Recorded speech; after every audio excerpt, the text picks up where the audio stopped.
Hola, ¿qué tal? Buenas noches, ¿cómo les va? Gracias por acompañarnos en Contragolpe. Bueno, rara escenografía. Seguimos de viaje, estuvimos cubriendo las elecciones de Italia, como ustedes saben. Unas elecciones que fueron, bueno, muy conmocionantes, según pude observar incluso en los titulares de los medios argentinos, en cualquiera de las plataformas, la que quieran. Ocupó mucho espacio. Y claro, el gran debate, la gran discusión es cuánto de peligroso es que en el corazón de la tercera economía del euro se instale un gobierno con claros lazos familiares con el viejo fascismo italiano, ¿no? Es decir, Giorgia Meloni, que fue la gran ganadora de la elección del domingo pasado, hunde sus raíces en el protofascismo italiano. Hay que recordar que esta joven mujer de 45 años que empezó a militar en política a los 15, que ella se presenta como una antipolítica al uso, tiene poco de eso porque lleva toda su vida en la política, es una militante de siempre.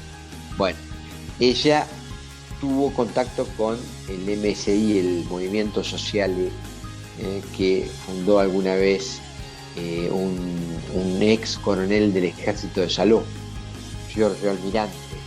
Bueno, ella tenía mucha vinculación con ese movimiento social y después, mucho más acá, después incluso de haber sido ministra de Berlusconi, fundó los Fratelli d'Italia, que tuvo la oportunidad táctica en este último tiempo de ser la única opositora al gobierno de concentración nacional de Mario Draghi. Gobierno de concentración nacional que recordemos estaban todos, estaba por la izquierda el Partido Democrático, por la derecha estaba Berlusconi, estaba Salvini, o sea, todo el establishment político acompañó a Draghi menos Meloni. Y Meloni, claro, fue la otredad. Y esa otredad que había sacado 6 puntos en 2018, la tarde del domingo pasado sacó 26. Bueno, ¿hay peligro de un reimplante fascista o protofascista en Italia? Déjenme abrir algunos interrogantes, buenos interrogantes en este caso creo. Europa y sus miembros, la Europa de los 27, tiene una gran cantidad de intermediaciones, ¿no? No es tan fácil saltarse las líneas. Ergo, es muy probable que la propia deuda que tiene Italia, recordemos el 150% de deuda en Italia, y la cantidad de fondos COVID para la recuperación que todavía no fueron, sí otorgados pero no entregados, creo que van a actuar como verdaderos buques de contención de cualquier deriva protofascista, rara o involucionista. Esta es mi impresión y ojalá que esta impresión se cumpla. Dicho esto, hay que seguir de cerca que los gobiernos europeos entran, bueno, ya a dar por bueno que, dirigentes que alguna vez tuvieron expresiones o que todavía tienen, como Meloni, en contra de los movimientos LGTBI o en contra de las leyes del aborto, o sea, situaciones que ya estaban muy discutidas en Europa y se está involucionando, bueno, lo miren con cierta preocupación por lo menos. Abrimos como siempre el capítulo internacional de esta manera con Italia. Nos va a quedar seguramente un comentario de Brasil porque va a haber elecciones el domingo venidero en nuestra república hermana y amerita hablar con Rodrigo de eso un rato. Y por supuesto todo lo que tiene que ver con la política nacional. En un minuto ya venimos.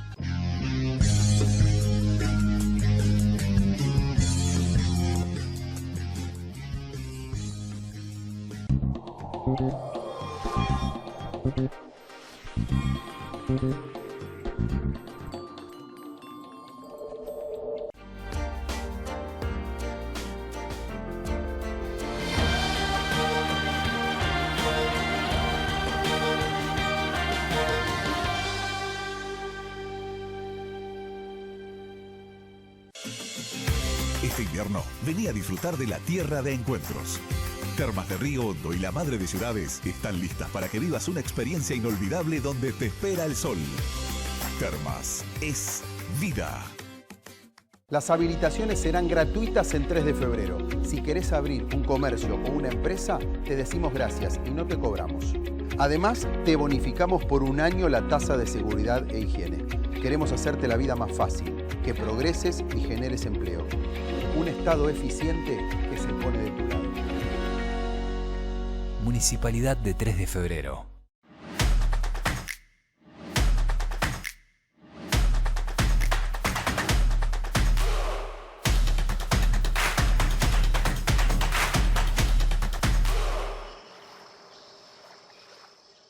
Primavera es sinónimo de transformación.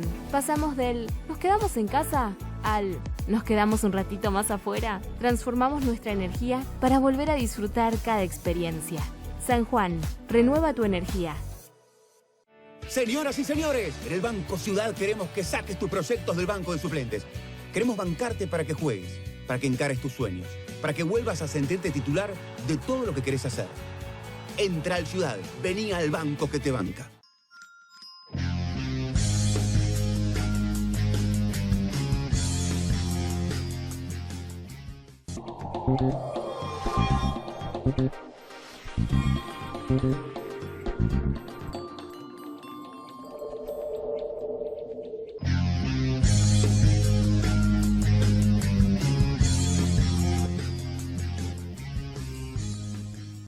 Hola Rodrigo, ¿qué tal? ¿Cómo estás? Buenas noches. Muy buenas noches, Roberto. Buenas noches para vos, buenas noches para nuestra audiencia.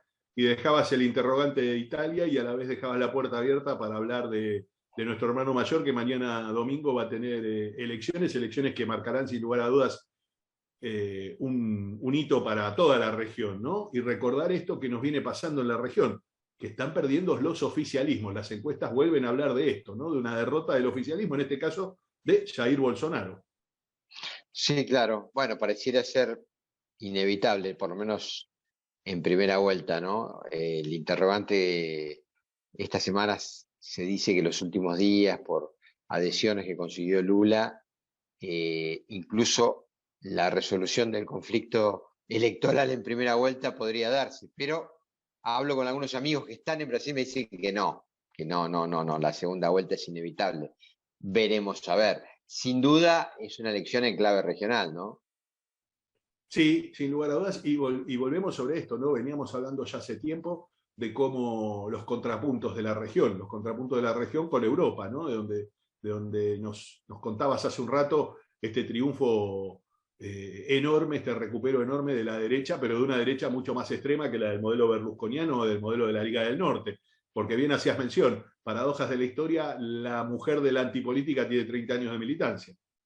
30 años de militancia, sí. Meloni es una contradicción caminando, porque tiene 30 años de militancia, habla en contra de la política, habla en contra de los movimientos LGTB, de los matrimonios gay o de las adopciones gay. Ella es madre soltera, por ejemplo, ¿no? Está en pareja con un periodista ahora, pero es madre soltera. Es una chica de vida dura en sus orígenes. Sabés que, bueno, ya que estamos, nos metemos un poquito más, ¿no? Ella nace en un barrio acomodado de Roma, pero su padre va a comprar cigarrillos, no vuelve nunca más. Se va a Canarias, ella no lo ve nunca más lo vio en realidad. Y bueno, la madre trabajadora, para mantener la familia, se va a un barrio bastante más humilde que se llama Garbatella. Bueno, y digo, toda su discursiva se divorcia con su práctica. Pero bueno, ganó la elección. No sé si vieron, si querés, para despedirnos del capítulo italiano, el videíto de TikTok. Acá TikTok en la campaña para mal y para bien ha hecho furor, ¿no? Pero es un video de ella que se pone 2 melones a la altura de sus pechos, ¿no? No sé si lo viste, Rodrigo. Sí, en Bueno, plena veda electoral, además. o sea, el domingo, el día que va a votar, ¿no? Así que bueno, en esas están las situaciones por aquí. También aprovecho, ya que seguimos en la ventana internacional, muy preocupados por el capítulo de la guerra, ¿no? Los últimos días aquí se habla de que el Nord Stream, ese famoso gasoducto que le presta, o sea, que transporta el gas de Rusia a Alemania, fue saboteado, no se sabe por quién, pero lo cierto es que Alemania considera que ese gasoducto puede quedar fuera de servicio forever, por lo tanto la posibilidad de quedarse sin gas en este invierno es altísima. La situación es, la verdad, es que en el viejo mundo se están viendo con pesimismo, ¿no? Esto es una realidad. Sí, y sobre todo esta situación en la cual uno empieza a ver que esos índices de confort que nosotros solemos mitificar de Europa no son tales, ¿no? Claro. Sí, la carestía de la vida, la inflación. Sí, yo suelo decir además porque nosotros mitificamos mucho, digo, quien ha tenido oportunidad, y vos la tenés a menudo, de viajar al viejo continente, sabe que el aire acondicionado es un lujo, que la calefacción es un lujo, que el consumo de agua, sin ir más lejos, es un lujo, es decir, la relación del viejo continente y del grueso de su sociedad con los servicios que nosotros consideramos servicios públicos, si bien no lo son siempre, es una relación muy distinta, ¿no? Y que está tamizada, creo yo, culturalmente desde la carestía que generó las guerras, sin duda, porque eso ha marcado a fuego la vida de los europeos, pero también está sin lugar a dudas, condicionada por una densidad poblacional completamente distinta a la que conocemos nosotros. Digo, nosotros podemos hablar de nuestros cascos urbanos, Buenos Aires, o 16.000 habitantes por kilómetro cuadrado, pero la realidad es que la Argentina tiene 8 o 9 habitantes por kilómetro cuadrado, mientras que las naciones europeas, bien sabemos, son naciones sobrepobladas. Sí, absolutamente. Volviendo a nuestro hermano brasilero, que, no sé, preguntarte por pálpitos es una imprudencia, pero no, más la lectura política, ¿no? Me da la impresión bueno, tenemos una que es lectura una elección política inquieta con el tema del anclaje argentino, ¿no? Lo claro, que puede representar si Luis Ignacio Lula da Silva efectivamente gana en primera vuelta, como bien anunciabas vos, y lo que puede significar como zamarreo de ideas hacia adentro de la carpa oficialista hoy, ¿no? De la carpa oficialista donde están un Alberto Fernández desconsolado, con un albertismo a la retirada plena, ya nadie sabe qué es el albertismo, un Sergio Massa con intenciones de crecer, con voluntad de trabajar de sol a sol, 24/24, de domingo a domingo, pero con una situación compleja, sin lugar a dudas, con la inflación, y que además tiene, desde dentro mismo del proceso político que llevaba al binomio Fernández al gobierno, ya algunos inconvenientes. Y por otro lado, la figura, sin lugar a dudas, más importante de la coalición, la gran electora, Cristina Elizabeth Fernández de Kirchner, que hay que ver hasta dónde siente el llamado de este triunfo de Lula, ¿no? Si realmente se vuelve un imperativo que la trasciende a ella y que desde abajo la propia militancia, que es el gran baluarte que tiene ella, el gran apoyo que tiene ella, termina poniendo condiciones para que ella efectivamente sea la candidata en el próximo turno electoral. Sí, según la rumorología que me llega a mí del otro lado, ¿no? Del charco, Massa está en ese momento, bueno, delicado, él dice en privado, todavía estamos en terapia intensiva, pese a que ha tenido una liquidación récord, ¿no? de granos y de juntar reservas, y cree que todavía va a haber zarandeos y turbulencias, y entonces no termina de pensar en un escenario electoral para él, ¿no? A mí me han dicho dos versiones muy distintas. Una que él cree que no le va a dar, es decir, que no le va a dar el tiempo para ser candidato competitivo, y que sí le va a dar el tiempo para decir, bueno, fui el timonel de un barco que se hundía, no es mi turno, esperaré 4 años porque soy joven. Yo, la verdad, conociendo a Massa, digo, alguna vez, por supuesto, personalmente, o varias veces personalmente, pero digo, por lo que trasciende, lo veo demasiado ambicioso para semejante decisión.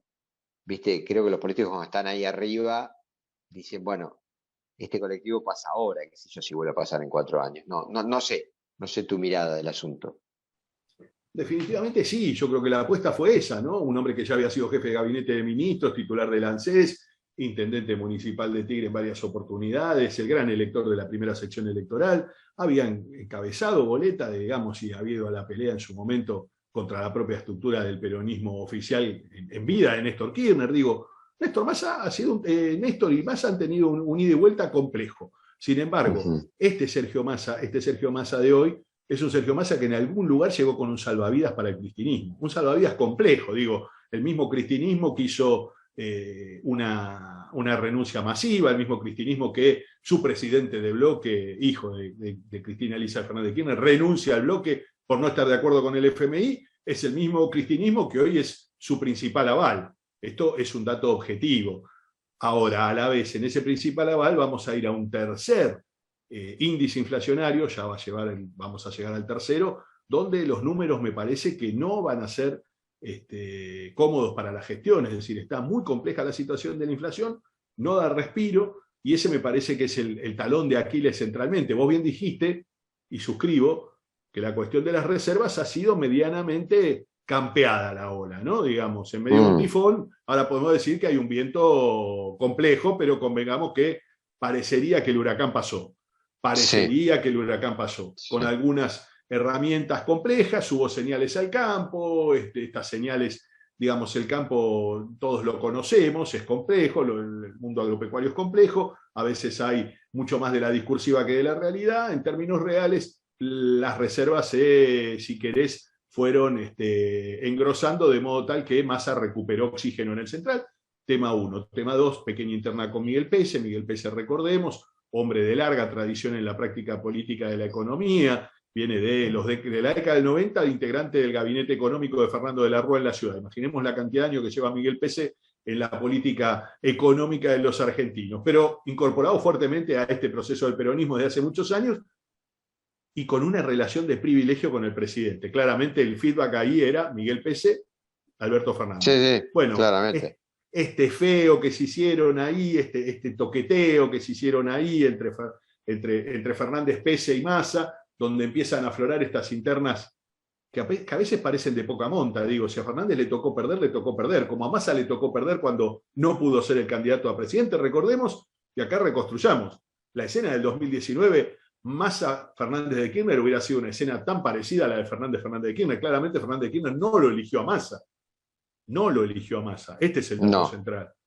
Pero en ese momento, Massa hubiera sido tranquilamente el precandidato presidencial de esa fórmula. Podría haber sido hasta el candidato. Entonces digo, frente a esta situación, el presidente se dio cierto lujito, una interna me parece innecesaria, que le puso un poco de zozobra, pero debemos decir, Massa tiene hoy el dólar empantanado en un número que siempre está rodeando los 300 pesos. Entonces digo, esto, que naturalmente si lo hubiera dicho hace un par de meses parece una locura, hoy puede llamarse estabilidad.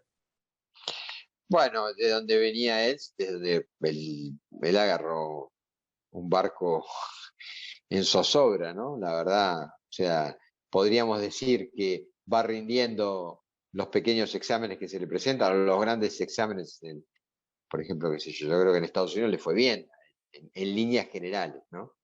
Pero bueno, mira, no quiero dejar pasar por alto, porque digo, este es el escenario, un escenario además también cruzado por la conflictividad sindical, que al gobierno le mueve muchos problemas, y que me da la impresión cuando más se habla de que la situación todavía va para coletazos, es que él prevé que precisamente esta inflación que vos bien describías desencadene una conflictividad sindical al alza, ¿no? Y con resoluciones, bueno, difíciles hoy de prever. Pero no quiero dejar pasar por alto que la Argentina entra, me parece, en un tiempito, en unos días de discusión o de aprobación de esta película multipremiada, precisamente en Italia, que encabeza Darín, y que me parece que tenés cosas para contarnos porque fuiste un observador de privilegio, cosa que nos gustaría que nos compartas. Estamos hablando del último film de Santiago Mitre, estamos hablando de Argentina 1985, una película que se centra en la figura de un hombre de esa Argentina 1985, que es Julio César Estracera, pero en definitiva, más allá de la figura del fiscal, la película habla de una época de la Argentina, y me parece que en ese sentido pone en debate estos cimbronazos en términos que tienen que ver más con una cuestión cultural de la Argentina, ¿no? Con aquella etapa de esperanza y con aquella etapa, si se quiere, también de todo por hacer que tuvo la democracia en ese inicio, y que hoy parece estar por primera vez ante una zozobra dura, ¿no? Nosotros iniciábamos este programa visitando la escena italiana de tu mano, pero a la vez decimos, en Argentina estamos visitando escenas complejas, digo, un José Luis Isper ofreciendo bala para aquel que, ofreciendo bala a través de redes sociales, debo decir, ¿no? En tiempos en que un chico le gatilló en la cara a la vicepresidenta, ahora hay que hacer estas observaciones también, ¿no? Sí. Las balas de Esper son en redes sociales, y la otra afortunadamente no salió, pero más allá de la sutileza, sí debemos decir que tenemos legisladores nacionales votados que tienen protagonismo y que tienen visita casi cotidiana a los medios de comunicación, que proponen bala para solucionar, por caso, estos conflictos sindicales a los cuales hacías mención. Por un lado eso, y por otro lado, sin lugar a dudas, la escena que genera la vuelta detrás de Javier Milei y de Vicky Villarroel, digo, una líder de un sector... negacionista. Y en línea puede ser denominado negacionista, o cuanto menos un sector que intenta visibilizar un núcleo de víctimas de esa hora de la Argentina de violencia, que en general han sido vistos como victimarios. Y acá hay que hacer una sutileza, digo, los colimbas en Formosa, que cayeron asesinados por la embestida de la columna montonera en plena democracia, no son victimarios precisamente. Entonces digo, acá me parece que hay que medir un poco las situaciones, ¿no? Ni tampoco eran empresarios de las grandes corporaciones que hacían daño al trabajo o a la Argentina. Digo, estamos hablando de soldados conscriptos que cayeron en el 75 en democracia, en una democracia que sin lugar a dudas no era la ideal, pero era la democracia posible y la democracia que la Argentina se había podido dar a partir de la elección del binomio Perón-Perón. Me parece que frente a esto, la película reconstruye un clima de escena, insisto, una batalla cultural que en lo epocal fue muy importante, esta cosa de generar un consenso en torno a que lo que se había hecho había estado muy mal. Y esto es importante de entenderlo. La Argentina había votado algo 2 años antes y lo había votado en virtud de una promesa electoral. Alfonsín había dicho que iba a derogar la autoamnistía, y Alfonsín lo que hizo en ese diciembre del 1983 es llegar, derogarla, ordenar la creación de una comisión para investigar las desapariciones y ordenar el inicio del juicio. Este inicio del juicio, este ordenamiento del inicio del juicio, es importante entenderlo. Alfonsín lo ordena tanto a las cúpulas guerrilleras como a los comandantes de las juntas, es decir, como a las juntas militares. Y esto es importante delimitarlo. Me parece que ahí, en esta cosa de enjuiciar la violencia de los 70, desde un plano que va a tener que ver muchas veces con algo que hoy no se revisita así, porque a 40 años de ese 1983 hay una mirada mucho más edulcorada y almibarada del proceso político de la guerrilla de los 70, muchísimo más, que ha cambiado en gran medida por la influencia de esta etapa del peronismo, es decir, primero Néstor Kirchner, después Cristina Elizabeth Fernández de Kirchner. Ambos han hecho de esto una mirada completamente distinta, que tiene que ver una con que han sido víctimas y otra con que hay una reivindicación.